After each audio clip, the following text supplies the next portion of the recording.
दोस्तों नमस्कार। मैं अपने YouTube चैनल एस राज क्लासेस भंगिया पर स्वागत करता हूं।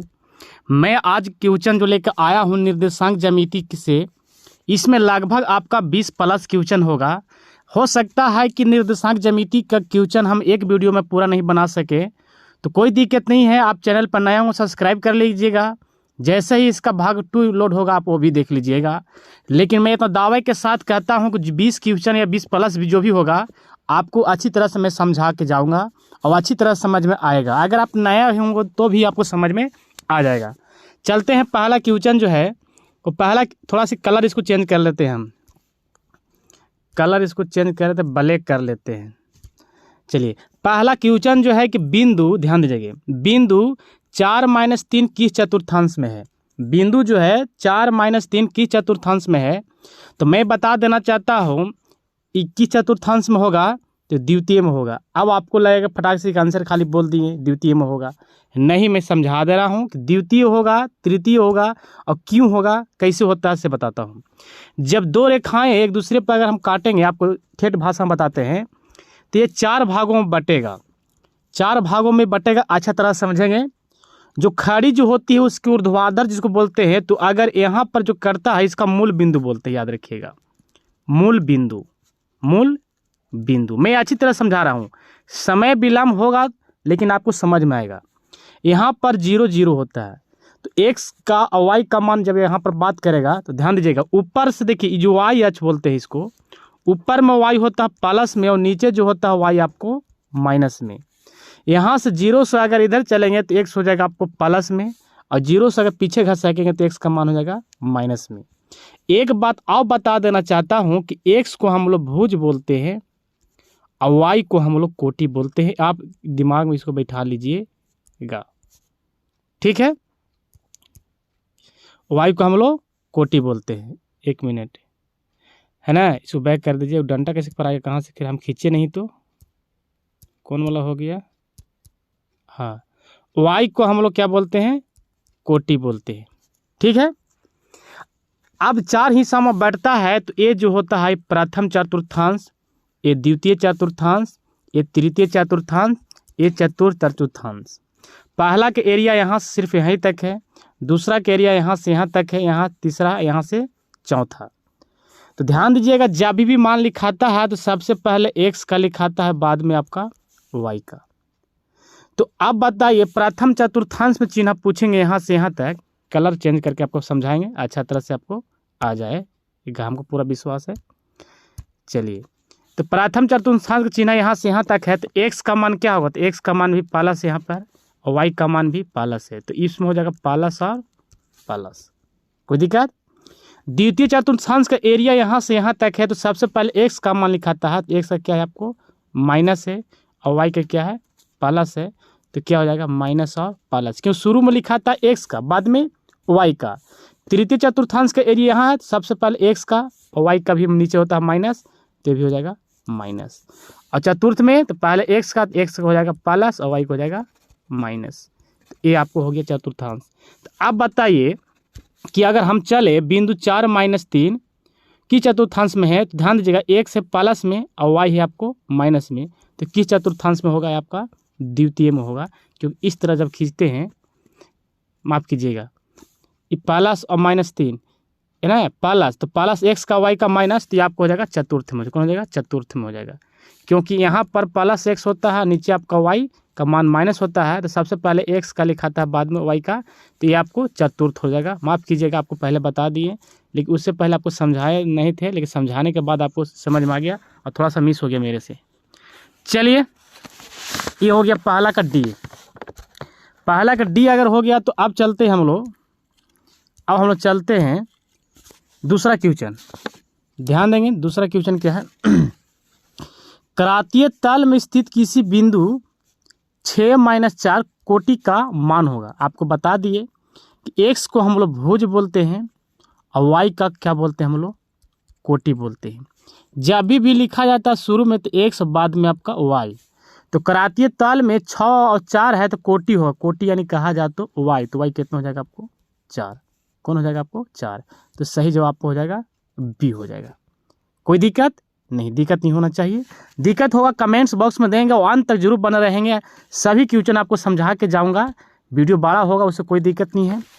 दूसरा हो गया, तीसरा क्वेश्चन है बिंदु 2-3 और -2 और 3 के बीच की दूरी। तो ध्यान दीजिएगा, जब दो बिंदु दिया जाता है और इसका बीच की दूरी ज्ञात करना है, मान लीजिए 2 और आपको 3 है और ए आपको -2 और 3 है। तो जब बीच की दूरी ज्ञात करना रहता है तो आपको फार्मूला जानते होंगे कि अंडर रूट में इसका x में से इसका x घटा के होल स्क्वायर, इसका y में से इसका y घटा के होल स्क्वायर होता है।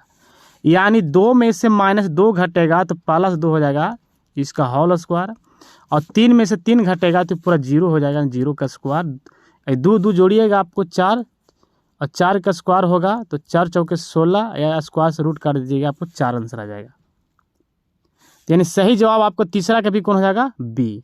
फिर बता देते हैं, अगर नहीं समझ में आया होगा तो एक फार्मूला होता है। अगर मान लीजिए दो बिंदु है यहाँ से लेकर यहाँ तक ए और बी, फार्मूला बताया गया होगा। ये अगर x1 और y1 है और ये आपका x2 और y2 है, तो अगर ए बी ज्ञात करना है तो अंडर रूट x1 में से x2 घटता है होल स्क्वायर और y1 में से y2 घटता है और क्या होता है, होल स्क्वायर। यही फार्मूला हम किए तो हो गया, समझे। क्योंकि x में से x जब घटेगा तो 2 और -2 +2 नहीं, +2 और 2 हो जाएगा 4 का स्क्वायर, और 3 में से 3 0, यानी 4 का स्क्वायर 4 को 16, 16 का वर्गमूल 4 लिखिए, स्क्वायर से रूट काट दीजिए, आपको 20 सही हो जाएगा। चलिए चौथा क्वेश्चन चलते हैं। चौथा क्वेश्चन भी ध्यान देंगे आप। चौथा क्वेश्चन है कि बिंदु 2 और 3 मूल बिंदु से होगी। तो कहने का मतलब है कि 2 और 3 जो है इसका दूरी बताना है और मूल बिंदु से, और मूल बिंदु का निर्देशांक आपका 0 और 0 होता है। कहने का मतलब x का मान भी जब बीच में से कटता है, यहाँ पर मूल बिंदु होता है तो 0 0, x का मान भी 0, y का मान भी 0। तो मैं एक बता देना चाहता हूँ, किसी भी अगर बिंदु निर्देशांक दिया हुआ मूल बिंदु से दूरी ज्ञात करना है तो सिर्फ x का स्क्वायर और y का स्क्वायर अंडर रूट कर दीजिए। तो बताइए 2 और 3 के मूल बिंदु से दूरी ज्ञात करना है तो डायरेक्ट इसको क्यों न कर देते हैं, 2 का स्क्वायर 3 का स्क्वायर, 2 का स्क्वायर कीजिएगा 2 दूना 4 और 3 3 9 और जोड़िएगा इसको 13 हो जाएगा आपका रूट में। तो सही जवाब कौन हो जाएगा, 13 रूट में। तो 13 रूट देखिए आपको सी हो जाएगा करेक्ट आंसर। तो चौथा का हो जाएगा आपको सी हो जाएगा।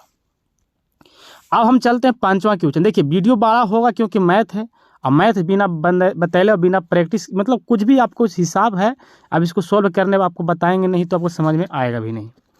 चलिए, बिंदु दिया गया ए 8 और 10 तथा बी दिया 4 और 6 मिलाने वाली रेखाखंड का मध्य बिंदु का नियमायक। तो मध्य बिंदु का नियमायक ज्ञात करने के लिए फार्मूला आपको याद नहीं होगा तो मैं बता देना चाहता हूँ कि x1 + x2/2 और y1 + y2/2। ये मध्य बिंदु मान लीजिए एक रेखा यहाँ है और एक रेखा यहाँ है। ये मान लीजिए ए है और ये आपको क्या है, बी है जो दिया गया है, और इसका मध्य बिंदु का पी है और इसका निर्देशांक ज्ञात करना है। तो इसका x जोड़िए 2 से भागा, इसका y के साथ जोड़िए 2 से भागा। तो अब ध्यान दीजिए, फार्मूला में जाने की जरूरत नहीं है। 8 और 4 का जोड़िएगा 2 से भाग के 8 4 12 तो कितना जाएगा 6, और 6 और 10 जोड़िएगा 16, 16 के 2 से भाग कीजिएगा तो जाएगा 8, यानी 6 और 8 आंसर होगा।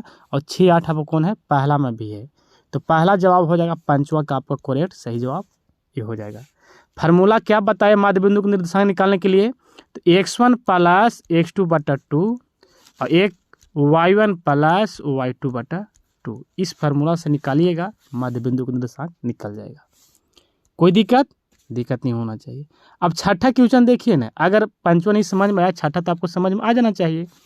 छठा क्वेश्चन क्या कह रहा है कि बिंदुओं 4 और 5 बी और 6 5 मिलाने रेखाखंड का मध्य बिंदु। तो बताइए x1 और x2 को जोड़ के 2 से भागा, इसको जोड़ के 2 से भाग या 6 4 10 तो कितना जाएगा आपको 5। y1 और y2 को जोड़िएगा तो 5 5 10 ये कितना जाएगा 5। तो 5 और 5 कौन हो जाएगा आपको सही जवाब, आपको छठा का आपका बी हो जाएगा। फार्मूला याद भी कर लेना है, प्रैक्टिस भी कर लेना, इस तरह से बनता है सवाल, इसको भी दिमाग में बिठा लेना है। चलते हैं सातवां क्वेश्चन। सातवां क्वेश्चन जो है ये आपको है कि बिंदुओं -5 और 7 और -1 और 3 के बीच की दूरी तो बीच की दूरी क्या होगा, तो फिर बीच की दूरी निकालना है तो इसका x में से इसका x घटाइए होल स्क्वायर, इसका y में से इसका y होल स्क्वायर। तो -5 में से घटाइएगा -1 तो +1 इसका स्क्वायर करेंगे, और 7 में से 3 घटेगा डायरेक्ट हम 4 का स्क्वायर कर देंगे, अंडर रूट में रहेगा। ये भी -4 का स्क्वायर, ये -4 का स्क्वायर, 4 चौका 16, 16 16 32, 32 का वर्गमूल नहीं जानते हैं तो 16 गुणे 2 तोड़िएगा तो 16 गुणे 2 16 का वर्गमूल हो जाएगा 4, लेकिन 2 का नहीं होगा, 4√2 हो जाएगा। सही जवाब आपको हो जाएगा सी हो जाएगा। सही जवाब क्या हो जाएगा आपको, सी हो जाएगा। चलिए 8वां क्वेश्चन, 8वां क्वेश्चन यह है, अब ध्यान देंगे कि बिंदु 2 और 3 एवं 4 और 1 के बीच की दूरी, तो फिर वही बात है इसका, देखिए बीच की दूरी जब भी ज्ञात करना है तो आपको फार्मूला पुनः बताते हैं कि x1 में से x2 घटाइए और होल स्क्वायर, और y1 में से y2 घटाइए और होल स्क्वायर। 2 में से 4 घटेगा तो देखिए अंडर रूट में क्या होगा -2 का स्क्वायर, क्योंकि 4 में से घटेगा। 3 में से 1 घटेगा तो प्लस में 2 का स्क्वायर हो जाएगा, 2 दूना 4, 2 दूना 4, 4 4 जोड़िएगा रूट में आ जाएगा 8, 8 को वर्गमूल नहीं जानते हैं, इसको लिखेंगे हम लोग 4 गुने 2, 4 को वर्गमूल 2 और 2 बाहर, 2√2 हो जाएगा आंसर। तो 2√2 आंसर कहाँ आपको है, तो 2√2 आंसर आपका ए में ही है, तो सही जवाब 8वां का आपका ए हो जाएगा। कोई दिक्कत, कोई दिक्कत होना नहीं चाहिए। चलिए 9वां क्वेश्चन, 9वां क्वेश्चन है, ध्यान देंगे। 9वां क्वेश्चन यह है कि किसी बिंदु के y अक्ष से दूरी उस बिंदु का कहलाता है, किसी बिंदु का y अक्ष से दूरी उस बिंदु का कहलाता है, y का निर्देशांक, x का निर्देशांक, कोटि की y अक्ष 9वां का बताना है। तो x अक्ष से दूरी पूछेगा तो x का निर्देशांक होगा, और अगर ये पूछ देता आपको x अक्ष पर तो y का निर्देशांक होगा। y का निर्देशांक कब होगा, जब x अक्ष रहता तब, लेकिन y अक्ष दिया है तो क्या हो जाएगा x का निर्देशांक, यानी 9वां का आपको सही जवाब हो जाएगा बी। उल्टा करके भी याद कर लेंगे। 10वां क्वेश्चन जो है आज का 10वां क्वेश्चन यह है कि बिंदु -8 6 किस चतुर्थांश में है। चिन्ह याद रखिए बाबू, चिन्ह याद रखो, x में प्लस में होता है, x माइनस में होता है, ऊपर y प्लस में, नीचे y माइनस में। तो बताइए -8 और 6 किस चतुर्थांश में है, माइनस में x है तो माइनस में x तो यहाँ आएगा, या इसमें होगा या इसमें होगा, ये ना दूसरा तीसरा में होगा, लेकिन आपका y का मान दिया प्लस, तो y का मान प्लस तभी होगा कि माइनस और प्लस आपको जो है आपको ये द्वितीय में होता है। तो सही जवाब हो कौन हो जाएगा, 10वां के आपका बी हो जाएगा। चलिए कोई दिक्कत नहीं, समझ गए होंगे आप। अब देखिए 11 क्वेश्चन फिर उसी प्रकार से पूछ दिया है कि बताइए -4 और 3 की स्थिति किस पाद में है, किस चतुर्थांश में है। सेम आपका जवाब जो दिए हैं 10वां के 11 का भी वही हो जाएगा, ये द्वितीय पाद में होगा। क्यों होगा, द्वितीय पाद में, यानी इसको भी सही जवाब आपको बी हो जाएगा। चलिए 11 हो गया, तो हम लोग 12 क्वेश्चन चलते हैं। तो 12 क्वेश्चन क्या कह रहा है कि बिंदु, किसी बिंदु x अक्ष से दूरी उस बिंदु को कहलाती है। देखिए उलट के भी तुरंत दे दिया 12 क्वेश्चन। तो x अक्ष से दूरी उस बिंदु को क्या कहलाता है, x अक्ष है तो हमको y, तो y को क्या बोलते हैं हम लोग, कोटि बोलते हैं, क्योंकि x को हम लोग बोलते हैं भुज। तो x के साथ x आंसर नहीं होता है, उस बिंदु को क्या होता है, y का निर्देशांक, यानी y का निर्देशांक बोला जाए तो कोटि। सही जवाब हो जाएगा 12 के बी हो जाएगा। चलते हैं हम लोग, 12 हो गया तो 13 क्वेश्चन। देखिए सभी क्वेश्चन बड़े आसान है, कोई दिक्कत नहीं है। भागवान वीडियो है, अगर भागवान अगर अच्छा समझ जाएंगे तो भाग 2 अगर भारी भी होगा तो उसको हम लोग अच्छा सोल्व कर लेंगे। देखिए बिंदु 1 और 5 किस चतुर्थांश में है, दोनों प्लस से प्लस है। तो बताइए प्लस प्लस किस चतुर्थांश में होता है, तो ये आपकी प्रथम चतुर्थांश में होता है। तो सही जवाब हो जाएगा 13 के आपका ए हो जाएगा। चलते हैं 14 क्वेश्चन। देखिए 14 क्वेश्चन क्या कह रहा है, 14 क्वेश्चन भी आप ध्यान दीजिए, चतुर्थांश से पूछा गया है कि देखिए माइनस माइनस है, -3 और -5 किस चतुर्थांश में है। ध्यान दीजिएंगे, x के ना माइनस में होता है, y का मान माइनस में होता है, एरिया माइनस वाला ई होता है, ये आपको तृतीय चतुर्थांश में आ रहा है। तो 14 कौन हो जाएगा आपको सही जवाब सी हो जाएगा। अब कोई दिक्कत है, तो 14 हो गया, तो अब थोड़ा सा मैं वीडियो बड़ा हो जाएगा ना, 14-15 मिनट हो गया, ठीक है। इस वीडियो में इतना ही रहेगा, आपसे माफ़ी चाहना चाहता हूँ। 20 क्वेश्चन का वादा किया था, लेकिन 20 क्वेश्चन नहीं है। आप चैनल पर नए होंगे जरूर सब्सक्राइब कर लेंगे। नेक्स्ट वीडियो आपको जल्दी मिलेगा, नोटिफिकेशन के जरिए आपको जानकारी फटाक से मिलेगा। चैनल को सब्सक्राइब कर रहेंगे तो अन्यथा जानकारी नहीं मिलेगा। धन्यवाद।